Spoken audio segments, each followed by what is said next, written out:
breathless. So exciting. So exciting. Fixing yourself with spiritual healing is bonkers. It is bonkers.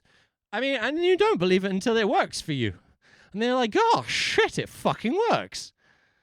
And then you show people, and they're like, oh, what the fuck is that, Ed? It's quite funny. People are like, oh, are you dead? I was just coming onto the stream to check you were dead. It's like, no, I am. Your left shoulder blade has been shut stiff since early this year. I cannot lift the arm or bend it backwards. I miss being able to use my left arm.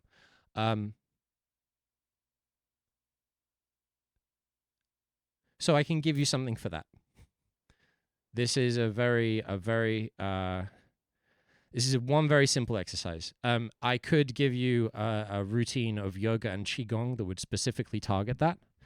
But if you would be interested, and I don't like giving unsolicited advice, and you haven't said, so this is the thing, because I was, so first of all, why do I know about this? Because I've been working through it for 5 years on the violin, because I've been trying to detach tension from the use of my shoulders.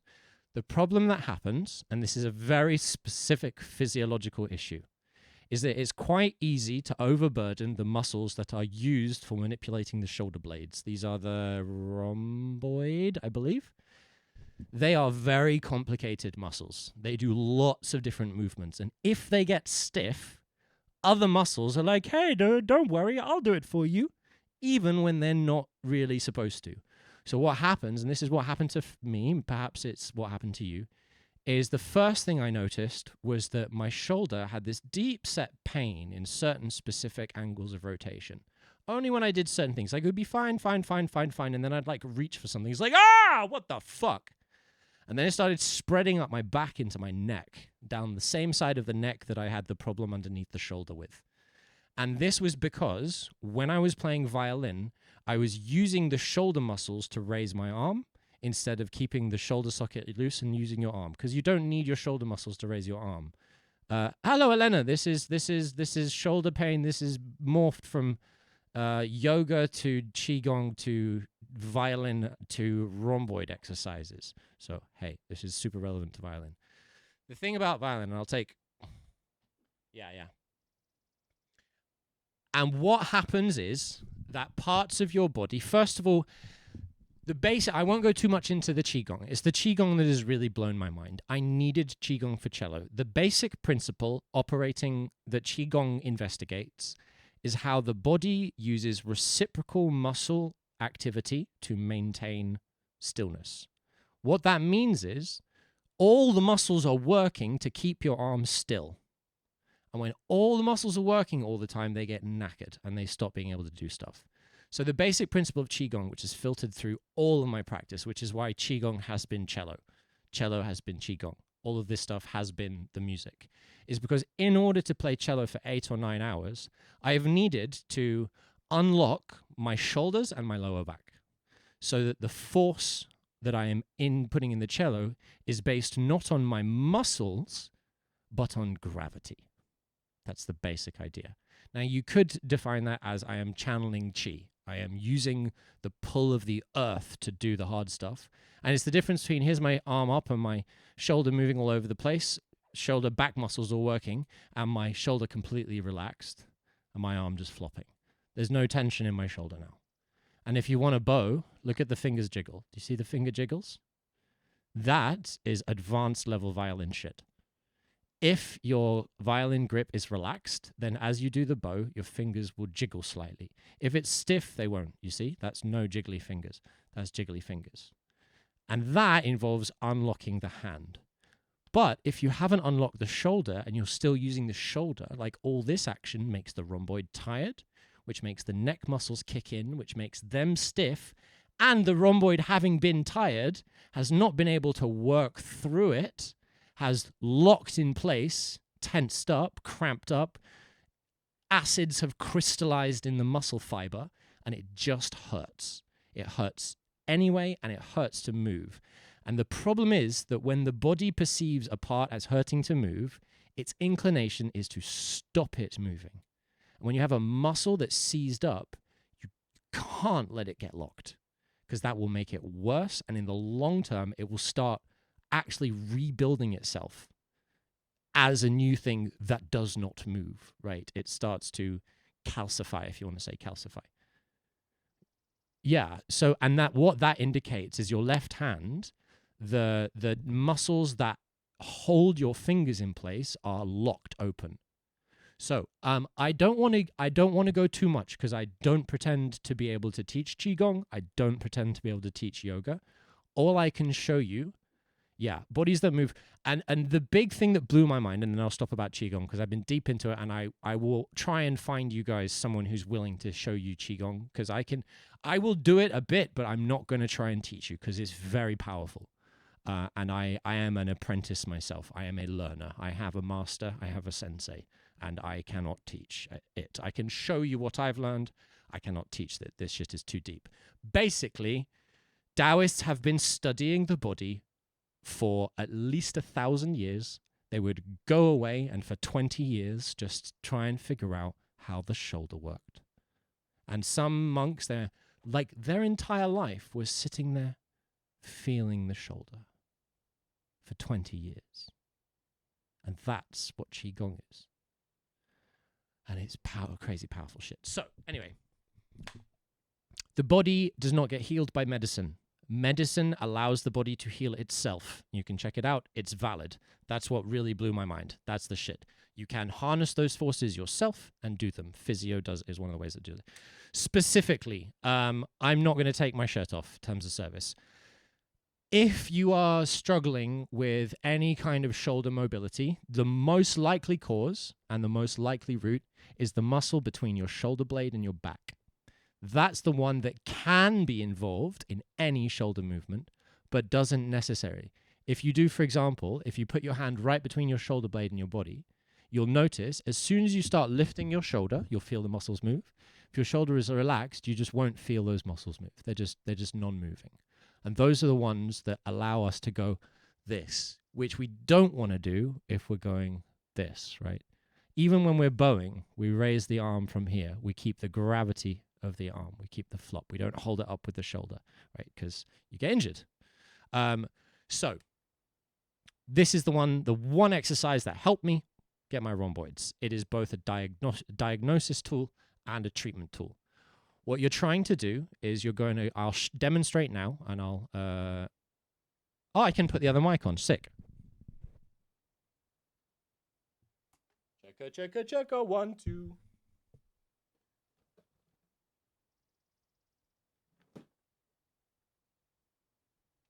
And I will see you feel a lot of cracking and snapping when I place my hand. So don't worry about that, because you don't want to manipulate stuff. All you're trying to do is release. You don't want to manipulate things or force or feel. There's an argument for massaging, but the body will do all of that if you are able to release tension and get blood to the area. That's it. That is the purpose of qigong. That is it. Now, you could argue blood or qi or energy or prana or flow or compassion. You can call it whatever you want. You can call it God if you want. I don't care. Call it Allah. It is the blood getting to the muscle and being like, hey, dude, chill out. Cavalry's here. You can relax. It's under control. We got you. It's going to hurt, but it will get better. You can call it Zul. Yeah. As long as you don't call it like Maya or cancer or Satan. That's the other force. That's the other force that exists. That's destruction. Creation and destruction, yin and yang, qi and... Because qi is the opposite of deceit. Qi is truth, ultimately. Is compassion, is God, is truth, is music, is love. Yeah, is the opposite, yin and yang. I think I actually had a brief possession by an entity at one point when I was meditating and looking at the sky. But I didn't even say it. I didn't say no. It's just electromagnetism. It's just electromagnetism of blood flow. Who said that? Did I say that? I didn't say that. It's not like there are actually two creation forces, one dark and one light, that constantly fight and balance each other out and beget chaos, and that begets order and that begets chaos, and everything flexes and breathes all the time. No, it's nothing like that. It's a dude with a beard in the sky, guys. Don't worry. So what you want to do is you're going to go on the ground with your knees together on the ground, your arms together. You can imagine you're in a tunnel, and you are going to try and raise your elbow as you turn your body. I'm not going to be able to demonstrate it until I'm on the ground. You're not trying to stretch anything. All you are doing is trying to relax and compare how easy is it for me to do on this side and how easy it for me to do on this side. That's all you're doing. This is a diagnostic tool and the work through. If you do this for 5 minutes a day, not necessarily going to like make you completely better, but at the very least, it will give you some information on where the stuff is. I'd love to. We've got EverQuest. I'd love to tell you about these things. Yeah. So I'm just gonna try and do it. I'm not gonna risk taking my shirt off for the time. Oh, do I have to? No, I won't do it for now. We'll see. Once we've done more than one yoga session, then maybe I can show you. I'll show you what I mean. Check. Let's see. So first step is you get down on your knees and we'll try and put your elbows together and go on the ground.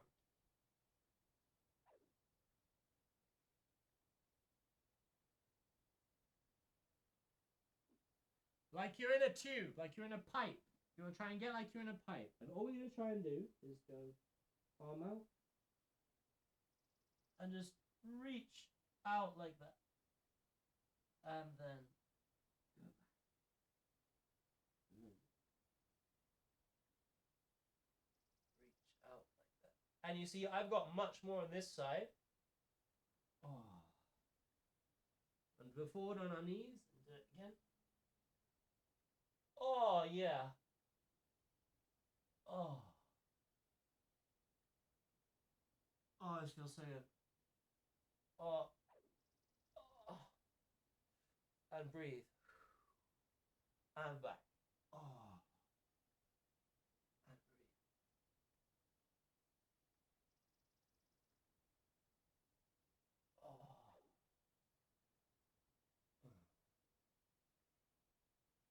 Oh.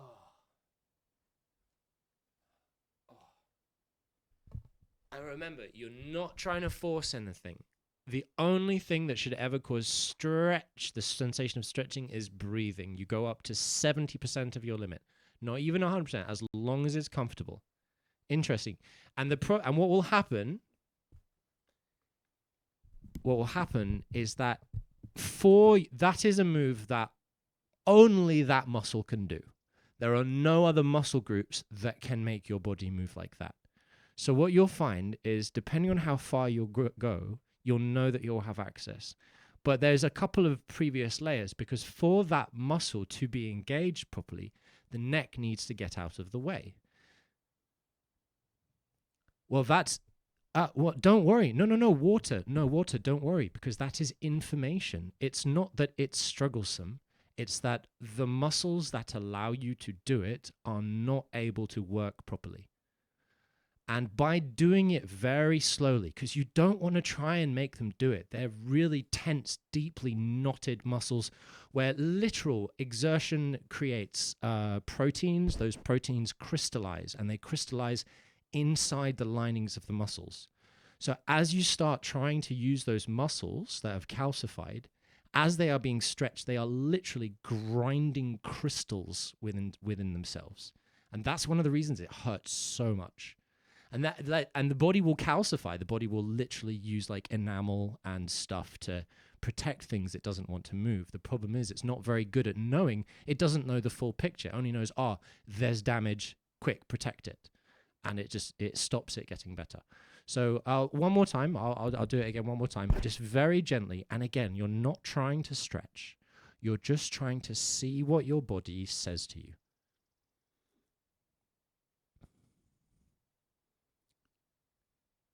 So just take it very, very, very slowly. And wherever you can, if you can get cushions or whatever to prop yourself up and take some of that weight off. You could even doing it lying down, put your hands there and just like, let's try one. Because I'll see if I can give you a one that doesn't involve you carrying your weight on yourself. I'll see if I can proxy something together for you. Hold on.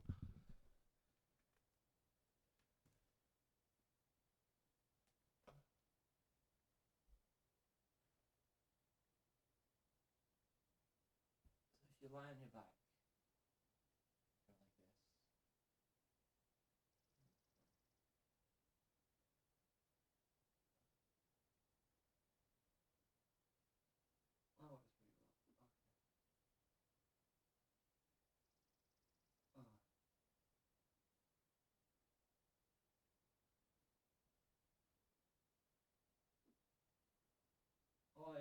works. That works. That works. That works. That works. All right, that works. That works. That works. That works. That works. That works.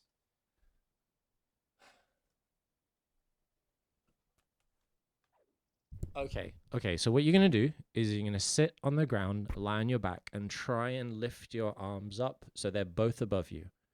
You want to try and feel the weight of your arms. What you're going to do is then you're like lying on the floor, you're going to look to one side and just slowly try and feel the weight of gravity taking your arm down to the floor like that. So you're setting up and then you're letting gravity do the work. And what you're trying to do in very specific terms is you're trying to release the back muscle and only engage the front muscle enough to let gravity drop it down. Because you could just like let go and boom. And that would be fine, but that would involve freedom in the muscle groups. So this is it's just a reversal of gravity in the system. And really try and feel the weight. I'll do it a little bit more. You really want to try and feel the weight of the gravity of your arm, because that's what tells you that you've disengaged the muscles that would normally be holding it up, and you're able to just use the muscles that stop it going down. So it's the difference between me lowering my arm like this, I'm using both muscle groups slowly, and me lowering my arm like this, I'm using just one muscle group. And that itself is a healing mechanism. Being able to relax muscles ultimately allows blood to get to them, because the blood will get to them. And just doing that now, I can now feel the chi in my arm. Oh, that was really nice. And this is the print. Oh, are we being attacked? Am I being attacked by someone? No, it's in the character select screen. EverQuest characters. So I'm now raising my arm, trying to just use the muscles that raise my arm, not keeping it locked by reciprocal muscle tension.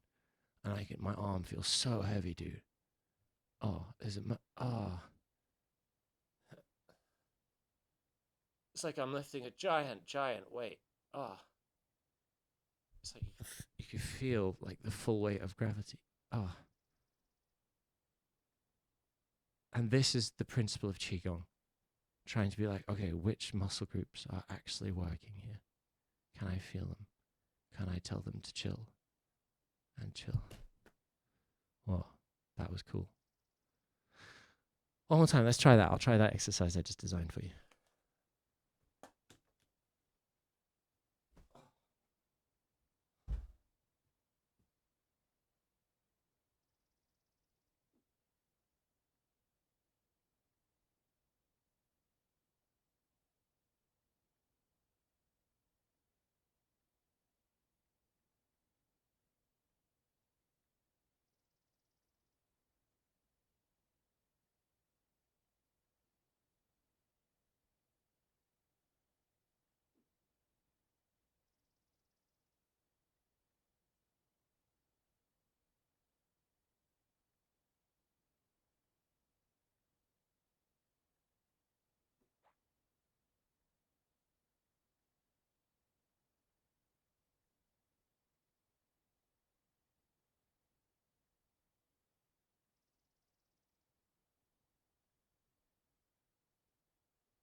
Okay, so there is this exercise is not great, because in that position you have to exert muscle strength and tension to keep your arms up. So if you are going to do that, I would try to let the arm above you flop. You saw kind of halfway through my arm flopped, but just bear in mind, water, you're not trying to move it. The process of feeling its comfortable limits is the solution, because that is just you listening to the muscles, slowly easing them around and just listening to them. And on a physiological level, that means that your body, instead of reacting to a situation, is perceiving a situation, right? The problem is the first line of defense of the body is reactive. There's the problem, this is the solution. It hurts, freeze it. The problem is that the real solution is not it hurts, freeze it. It's it hurts, slowly unfreeze it. But that hurts sometimes. So very slowly, remember, do not try and stretch. Do not push against the limits. The only way you should be pushing against any limits is by breathing. Never move yourself out of comfortableness. Allow your movements to get you to the edge of comfortableness and allow your breathing to slowly push against it. That's the key.